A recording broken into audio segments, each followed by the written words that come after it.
Olá, estudiosos, tudo bem com vocês?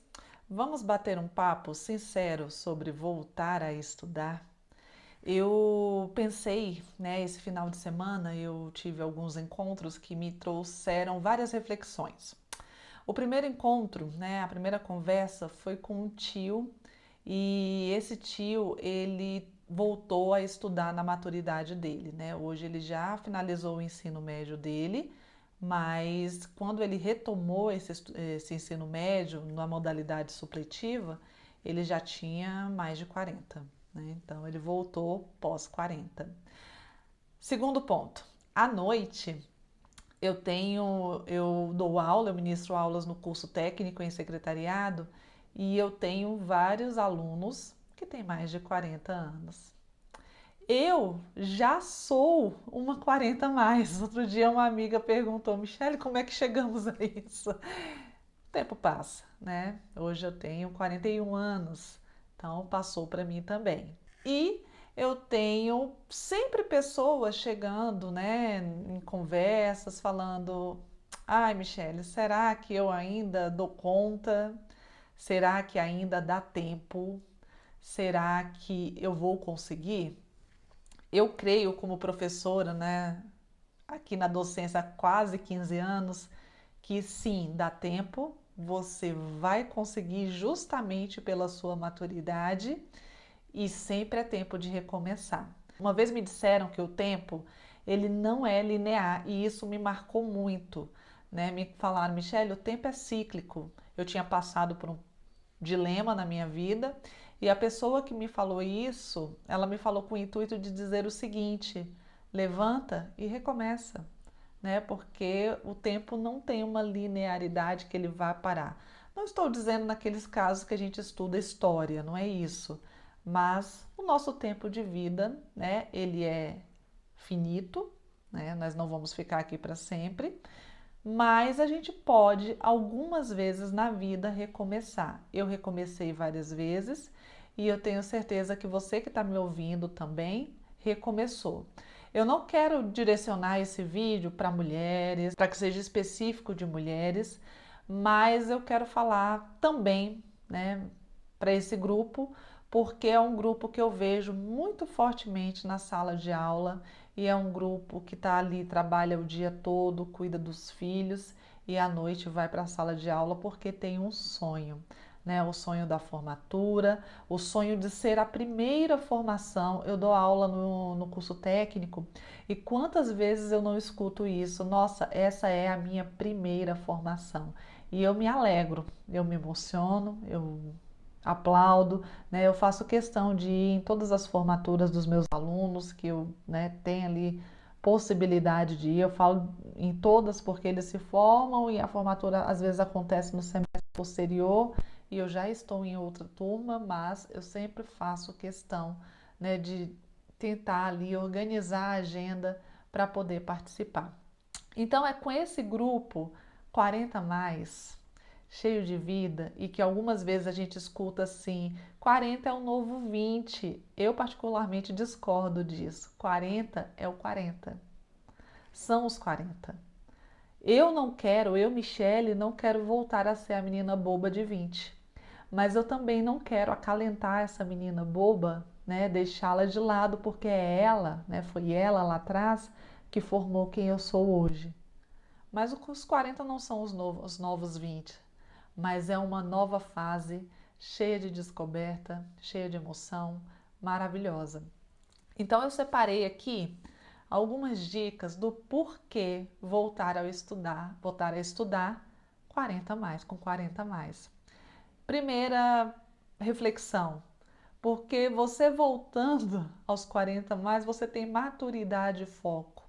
Quantas vezes a gente não se depara na sala de aula e não para pensar assim, nossa, se eu tivesse ouvido, né, isso que eu estou ouvindo hoje, lá atrás, eu teria feito diferente, né? Se eu não tivesse desperdiçado meu tempo lá atrás, hoje eu já estaria formado, né? Essas são muitas indagações que aparecem na vida aí do estudante maduro, né?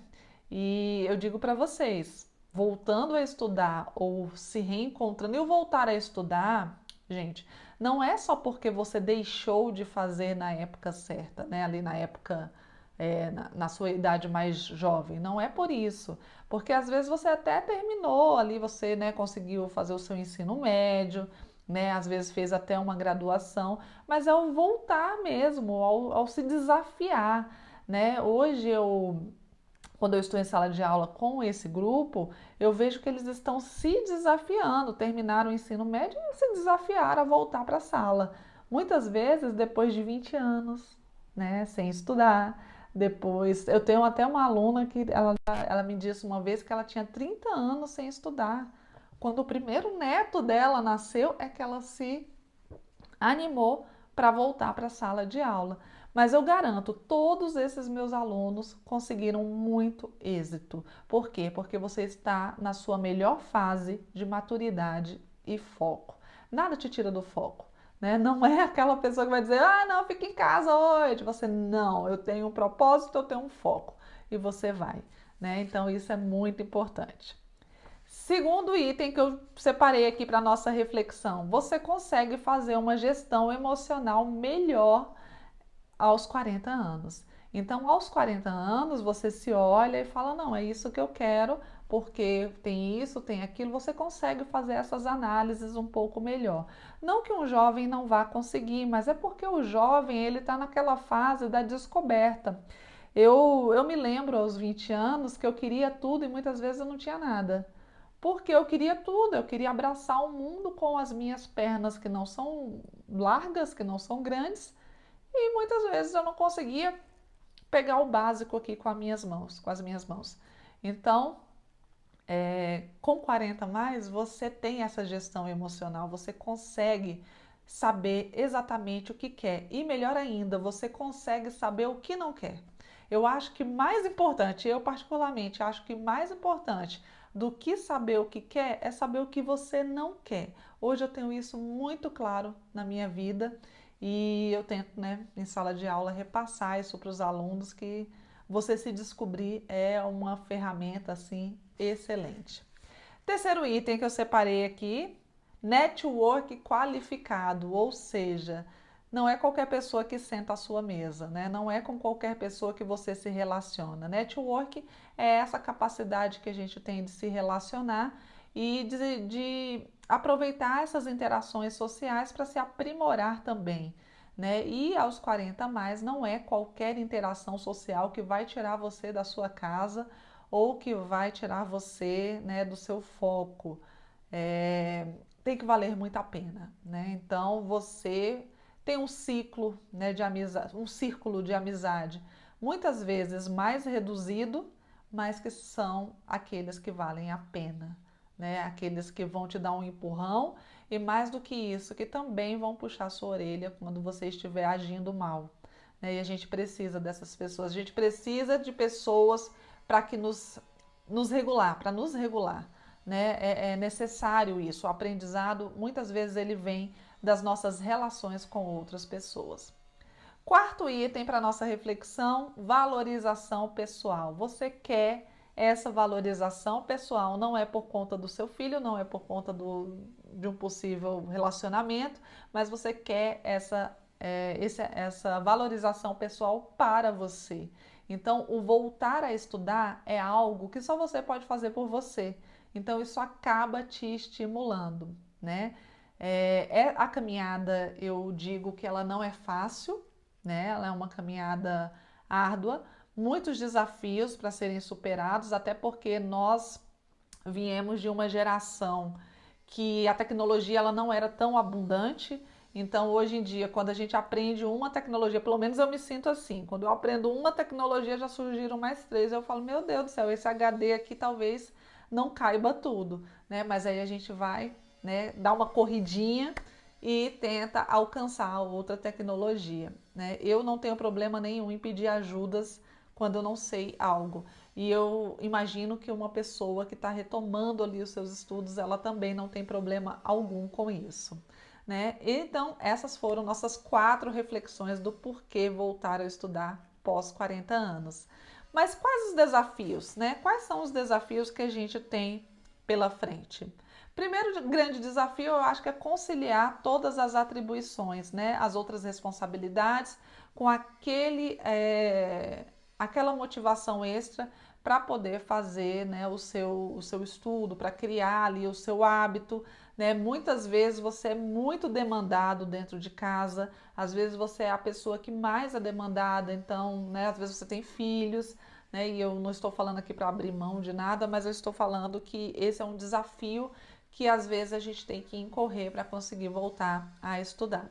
O segundo desafio é escolher qual é a modalidade. O que que você quer fazer? Você quer fazer uma graduação? Você está a fim de voltar para um curso técnico para conhecer mais as habilidades, né? Dentro do curso técnico em secretariado, nós recebemos muitas pessoas assim que querem, né, otimizar ali, né, as responsabilidades que já tem, verificar por meio da prática aquilo que já faz ali, né, meio que por conhecimento, porque aprendeu daquele jeito, né? Então, escolher essa modalidade que você quer estudar faz todo sentido. Será que você é um aluno à distância? Será que você vai se adaptar à metodologia à distância?